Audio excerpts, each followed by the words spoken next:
If I had $50 to spend, this would be my top bass earbuds choices. Tozo T20. The Tozo T20 genuinely surprised me with a sound that punches way above its price tag. I wasn't expecting this level of performance for under $50. In my experience, the bass is where these shine. It's powerful and deep without making a mess of the vocals or higher frequencies, which remained clear and present. I could wear them for hours without any discomfort, and the battery life is impressive, lasting around 10 hours on a single charge, which is rare at this price point. The case even has a handy LED display showing the battery percentage and supports wireless charging.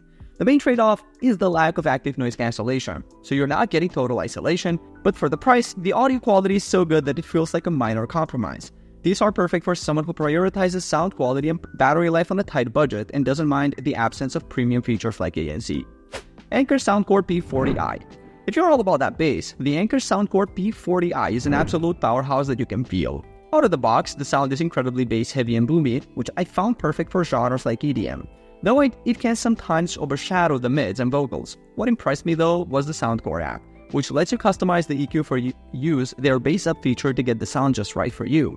The noise isolation is also quite good for a budget pair, effectively cutting down the street noise even without top-tier ANC performance. The battery holds up well, giving you about 9 hours of playtime. My only real gripe was with the microphone. During calls, my voice sounded a bit thin and distorted, so they aren't the best for taking important calls on the go. These are built for the bass lover who wants customizable sound and solid noise isolation for listening to music on their commute.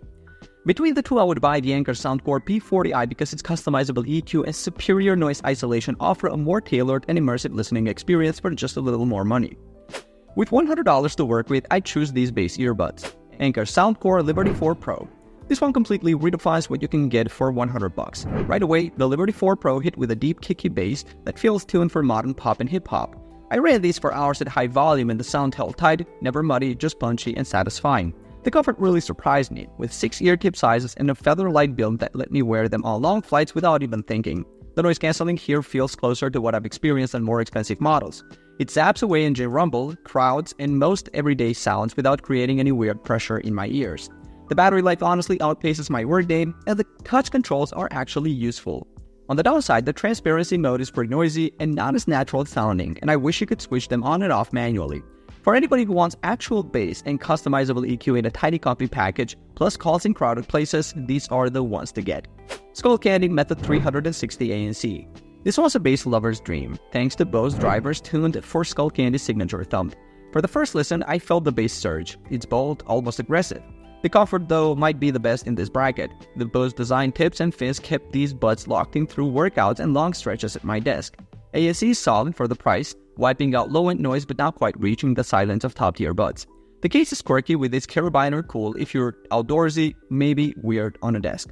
There's way more customization in the app than you'd expect for $100, letting you dial back the bass or tweak the mids for your taste. The downside, clarity in the mids sometimes gets smothered unless you EQ it, and the loud voice prompts were jarring until the recent update. If you want massive sound, gym-ready fit, and love tweaking EQ, the Method 360 is a fun, punchy option, just don't expect audiophile mids out of the box.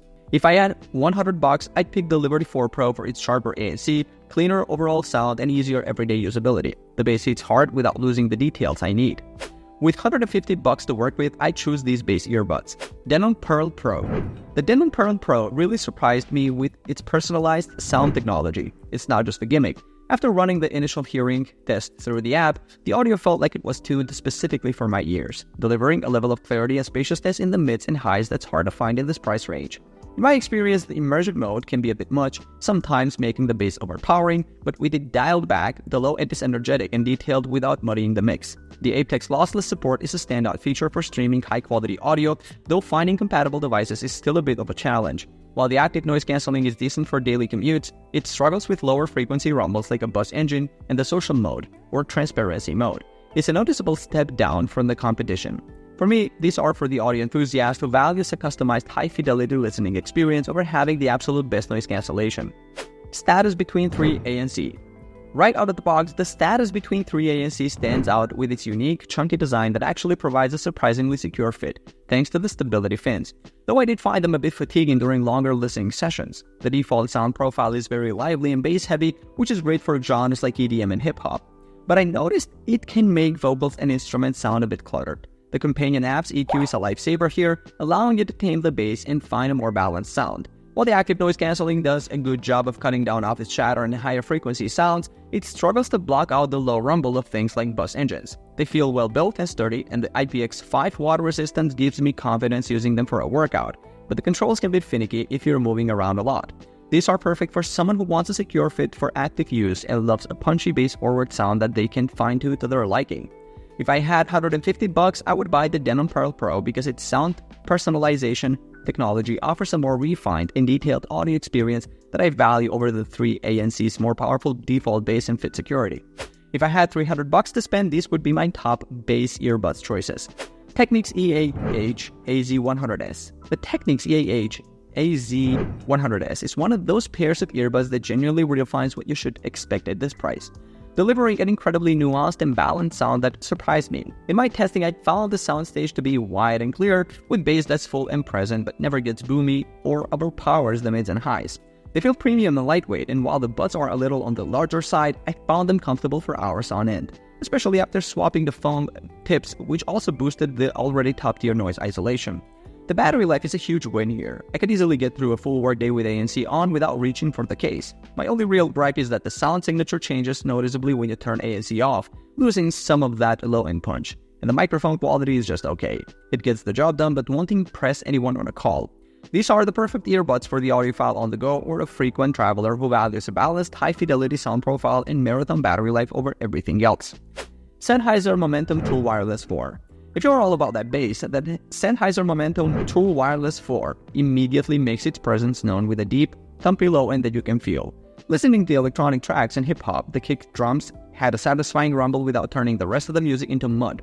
Though I did notice that instrumental or classical pieces could feel a bit congested without jumping into the app to tweak the EQ. The adaptive noise cancellation is their strongest feature and is seriously effective, creating an almost total bubble of silence that's perfect for noisy commutes. While they sit securely, I did find they caused a bit of ear fatigue during longer listening sessions compared to the Technics. The biggest letdown for me was the microphone quality, which was surprisingly muffled and made taking calls a real struggle. These are built for the dedicated bass lover who wants best-in-class noise cancellation for their music and doesn't plan on making many calls. If it were my $300, I'd pick the Technics EAH AZ100 because their superior battery life and more versatile balanced sound make them a better all-around performer for my daily use. If money was no object, these are the bass earbuds I go for. DBALA Gemini 2. The DBALA Gemini 2 immediately makes its presence known with a bass that is honestly in a class of its own at this end of the market. When I first put them in, the snug and secure fit was the first thing I noticed. They just plug into your ears and stay put, which is fantastic for workouts or just moving around. The sound is where they really shine though. The bass is powerful and deep without getting muddy, and vocals remain impressively clear. The companion app gives you a level of control with its 6-band equalizer that you just don't get with many competitors, allowing you to really dial in the sound to your exact preference. The active noise cancellation is outstanding, blocking out low rumbles from planes and trains effectively, making them a traveler's dream. However, the battery life is just average, topping out at around 5 hours with ANC on, which might not be enough for a long-haul flight without popping them back in the case. Also, you can't adjust the level of noise cancellation. It's either all on or all off. For anyone who wants the most powerful customizable bass and top-tier noise cancelling in a premium package, these are the ones to get. Beoplay EX. The Bang & Olufsen Beoplay EX are all about elegance and refined, immersive audio experience that genuinely surprised me. Where the Gemini 2 goes for raw power, the EX delivers a soundstage that is incredibly well balanced and deep. I could pick out individual instruments on tracks with a clarity that is quite remarkable. B&O's design is, as expected, top-notch. The glass touch surfaces are responsive and the fit is one of the most comfortable I've ever experienced, which is a huge deal for long listening sessions. Call quality is another high point, with the microphone stems doing a great job of isolating my voice. They are also more durable with an IP57 rating against dust and water, which gives you more peace of mind than the Gemini's IPX4 rating. On the downside, while the noise cancellation is good, it doesn't quite silence the world as effectively as the Gemini 2, letting some lower frequency noise through. And while the app's equalizer is unique, it's not as precise or fine-tuning as a traditional graphic EQ. These are the perfect choice for the audiophile who prioritizes a natural detailed sound and all-day comfort in a beautifully crafted design over the most aggressive bass in ANC. If I had to choose one, I would buy the DBALA Gemini 2 because its superior punchy bass and precise EQ controls are better suited for the bass-heavy music I prefer. Alright guys, thanks for watching. I hope this video helped you pick the best bass earbuds for you. If you have any questions, drop a comment below. Links to all of these products mentioned in this video will be in the description. Alright, peace out.